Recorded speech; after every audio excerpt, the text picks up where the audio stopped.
En fait, il y a deux façons de voir les choses. C'est se demander ce que les populations congolaises, en particulier les populations africaines de manière générale, attendaient de l'indépendance. Et voir si cette indépendance est là, si elle est là, qu'est-ce qu'elle a apporté. Si elle n'est pas encore là, pourquoi elle n'est pas là? Et donc, le bilan à faire, à mon humble avis, ce n'est pas le bilan d'une indépendance, puisque pour moi, l'indépendance n'est pas encore là. Et donc, ce qu'on célèbre, c'est une situation où les détenteurs, les décideurs du pouvoir réel, n'ont jamais quitté le Congo.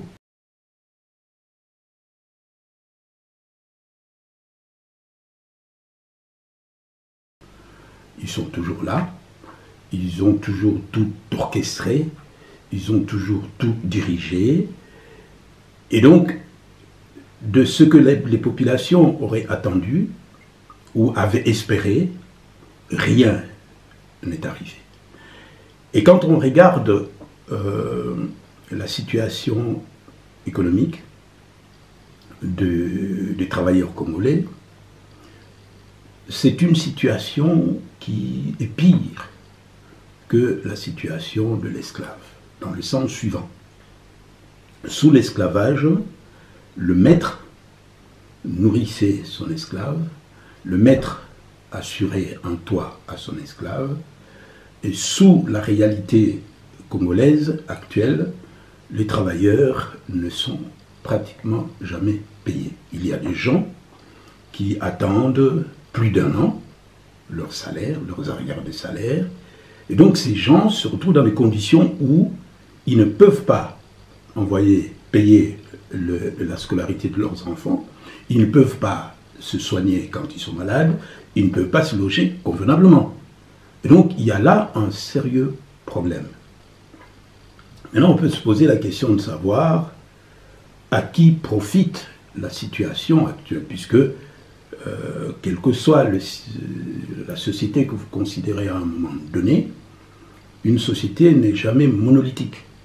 Il y a une multitude de couches sociales, il y a une multitude de classes sociales, et au travers de ces couches, il y a bien des couches qui profitent, pour qui l'indépendance, si on peut l'appeler comme ça, est arrivée, puisqu'on a des généraux qui, en principe, sont payés $150 par mois, et ces mêmes généraux ont des enfants qui étudient aux États-Unis, en France, en Belgique, qui ont des grosses villas qui coûtent des centaines et des centaines, des milliers d'euros. Et donc là, il y a quand même quelque chose de bizarre. Hein. Donc il faut s'interroger sur cette réalité-là. Donc, pour faire bref, l'indépendance, pour moi, n'est pas encore là. Il faut que les populations congolaises, de manière générale, les populations, de manière particulière, les populations africaines se battent pour que réellement l'indépendance, dans le sens d'une situation qui améliore les conditions de vie des gens, qui permettent aux gens d'aller à l'école, qui permettent aux parents de nourrir leurs enfants, qui permettent à des gens, quand ils sont malades, de se soigner, etc.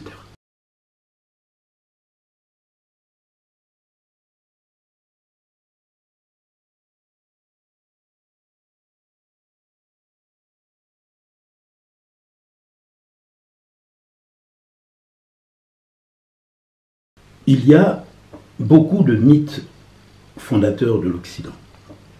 Je suis prof de maths et en 3e secondaire, on apprend aux élèves le théorème de Pythagore. Le théorème de Pythagore n'est pas de lui, puisque Pythagore a été en Égypte, l'Égypte de Pharaon, qui était une Égypte nègre. Non, il a vécu pendant 22 ans en Égypte. À l'époque, dans l'Antiquité, la science coulait dans la vallée du Nil. Et la plupart des savants de l'époque antique, de la Grèce antique, allaient s'abreuver au lieu où coulait la science, c'est-à-dire la vallée du Nil. Archimède, Platon, la plupart des savants de la Grèce antique ont fait la vallée du Nil. En fait, à l'époque, l'Égypte jouait le rôle que jouent les États-Unis ou l'Europe maintenant par rapport aux pays africains. Pour les pays africains, pour les étudiants, des jeunes africains, étudier en Europe, c'est le nec plus ultra. Et à l'époque, donc, je reviens à l'Égypte des pharaons, la science coulait dans la vallée du Nil. Et donc il est important que non seulement la jeunesse africaine, mais la jeunesse occidentale sache quelle est la contribution de chaque partie de la population mondiale à cette science, ces connaissances, cette technologie mondiale, qui est en fait une somme d'apports de part et d'autre. Et il est très important qu'on reconnaisse à chaque partie du monde ce qu'a été son apport. Il est ahurissant de parler, quand vous entendez souvent des gens, l'Europe s'est autoproclamée le vieux continent. Mais diable, en quoi l'Europe est le vieux continent? L'humanité, l'Homo sapiens sapiens, trouve son origine sur le continent africain. La première grande civilisation qui nous nargue encore maintenant avec ses constructions, donc les pyramides, elle est africaine. Je ne veux pas parler de l'os d'Ishango. Je ne veux pas parler de Blombos en Afrique du Sud. Et donc, il y a une façon qu'a l'Occident de s'approprier tout ce qui est bon dans le monde et d'en faire l'initiateur. Il y a aussi quelque chose qui m'a toujours frappé s'agissant de ce qu'on appelle les Afro-Américains. Qu'on puisse parler d'Américains noirs, je veux bien, mais parler d'Afro-Américains alors qu'on ne parle jamais d'Euro-Américains, ça me pose un problème. Puisque c'est cette façon de reproduire certains concepts pose problème. Il faut que les gens s'interrogent sur ce qu'ils utilisent comme concept, de voir l'arrière-fond de ce concept, le contenu de ce concept, ce que ce concept peut véhiculer comme préjugé.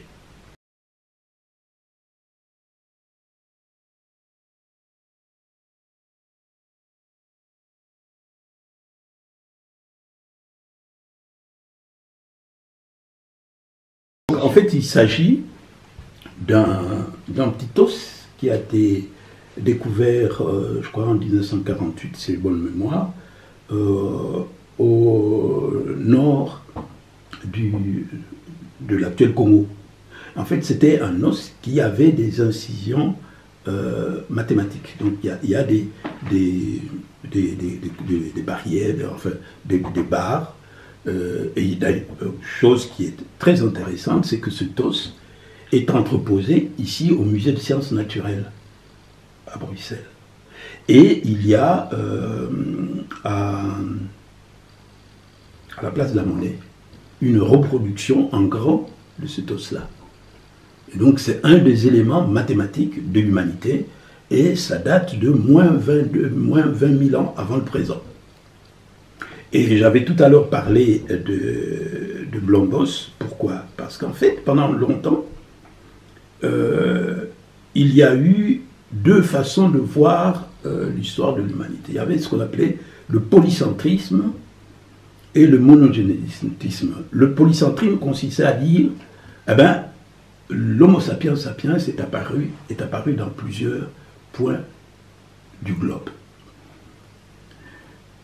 Il y avait même un savant, un faussaire britannique, Charles Dawson, qui est même arrivé à enterrer un crâne 1,50 m sous terre pour faire croire effectivement qu'à Pittsburgh, ce qu'on appelait l'homme de Pittsburgh, était aussi, donc c'était un crâne qui aurait dû symboliser ce qu'on appelait l'Homo sapiens ici en Europe. Et on s'apercevra par après qu'en fait, d'Homo sapiens, le crâne en question était un faux. Et donc la théorie, le seul crâne sur lequel reposait le polycentrisme tombait. Donc la preuve du polycentrisme tombait. Et donc on a fini finalement par admettre que l'Homo sapiens sapiens sort effectivement du continent africain pour aller peupler le reste du monde. Seulement, donc, pendant longtemps, les Occidentaux, leurs savants, puisque la plupart des temps, il y a un petit problème dans ce qu'on appelle savants, ont fini par admettre effectivement que l'Homo sapiens sapiens est sorti du continent africain à moins 40 000 ans avant le présent, mais que la révolution, comment on appelle ça, la révolution culturelle ne se fera que beaucoup plus tard. Donc à moins 20 000 ans avant le présent. Et en fait, on s'est aperçu, et c'est ça qui est extraordinaire, je crois que c'était en 2004 ou 2006, si j'ai bonne mémoire, dans les grottes du Blombos en Afrique du Sud, que la technique qui aurait été à la base de la révolution qui s'est reproduite en Europe, notamment dans le fameux grotte de Lascaux, cette technique était connue bien avant la sortie de l'Homo sapiens sapiens du continent africain. Donc moins 75 000 ans avant le présent. Donc il fallait reculer la date de moins 20 000 ans de 50 000 ans. Et donc ça montre une fois de plus que l'histoire de l'humanité doit être réécrite, doit être désoccidentalisée. Elle doit être désoccidentalisée. Et pour ça, évidemment, vous les jeunes d'origine africaine avez de grosses responsabilités, puisque c'est une tâche qui vous incombe, et c'est à vous d'aider vos collègues d'autres régions en leur expliquant d'où vous venez, qu'est-ce que vos ancêtres ont fait, qu'est-ce que vos ancêtres ont apporté à la science universelle.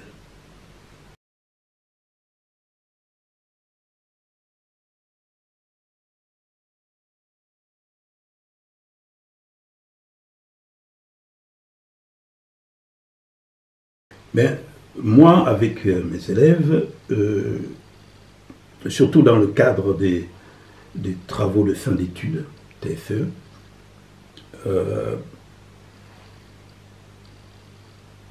j'incitais beaucoup de mes élèves, même quand ils étaient dans l'option 4 heures maths par semaine, beaucoup de mes élèves ont fait leur TFE sur l'histoire des sciences. C'est-à-dire que j'ai fait faire un travail sur les fractions égyptiennes. En fait, les anciens Égyptiens avaient une façon assez extraordinaire sur les fractions de travailler. Ils avaient ce qu'on appelle des fractions unitaires, c'est-à-dire des fractions à dénominateur, un numérateur, pardon, 1, sauf la fraction 2 tiers. Et donc, ils avaient toute une technique de décomposition de n'importe quelle fraction en somme de fractions à numérateur 1. Et c'est... Bon, il y a actuellement des programmes qui existent, notamment quand on connaît un tout petit peu la programmation sur Texas Instruments. Il y a des programmes qui existent là-dessus. Et donc, moi, dans ma pratique d'enseignant, d'abord, je disais toujours à mes élèves, quand il s'agissait de parler du théorème attribué à Pythagore, j'ai toujours dit le théorème dit de Pythagore. Et alors, évidemment, quand mes élèves l'entendaient, ça ouvrait en même temps une porte à la discussion. Et alors, évidemment, je les amenais en Égypte. Et donc, pour revenir à Pythagore, le théorème qui porte son nom était connu des anciens Égyptiens 2000 ans avant la naissance de Pythagore. Champollion dit clairement que, contrairement à ce que les gens pensent à tort, l'art égyptien n'avait rien gagné de la présence des Grecs en Égypte. L'Égypte a enseigné, je le cite presque mot pour mot, l'Égypte a enseigné les sciences à la Grèce et qu'au début, les Grecs s'est limité à une imitation servile de l'art égyptien. Et c'est une question importante parce que je lisais un livre sur la notion de l'infini. Et l'auteur fait partir la notion de l'infini à la Grèce antique, notamment dans le fait que la Grèce antique connaissait les nombres irrationnels. La Grèce antique connaissait les suites. Mais les suites, les nombres irrationnels étaient connus des anciens Égyptiens. Alors pourquoi, diable, commencer avec la Grèce au lieu de remonter à la source? Et donc il y a beaucoup de choses comme ça. C'est vrai que quand on prend la formation que vous avez, ce n'est pas une formation qui vous prépare à avoir un autre œil de l'histoire de l'humanité. C'est un effort, c'est un travail permanent, c'est un travail difficile que vous devez entreprendre, mais vous devez le faire, puisque la seule façon pour vous d'être pris au sérieux, d'être crédible, est que quand vous parlez de l'histoire de l'humanité, vous connaissiez les apports de différentes parties du monde, et surtout les apports de parties à qui on a toujours dénié d'avoir fait quelque chose de valable pour l'humanité. Et donc vous devez faire ce travail-là, puisqu'il est inadmissible que, par exemple, quand on parle je vais en Australie, les originaires du pays, on les appelle aborigènes. Donc ce sont les colons qui, eux, sont australiens.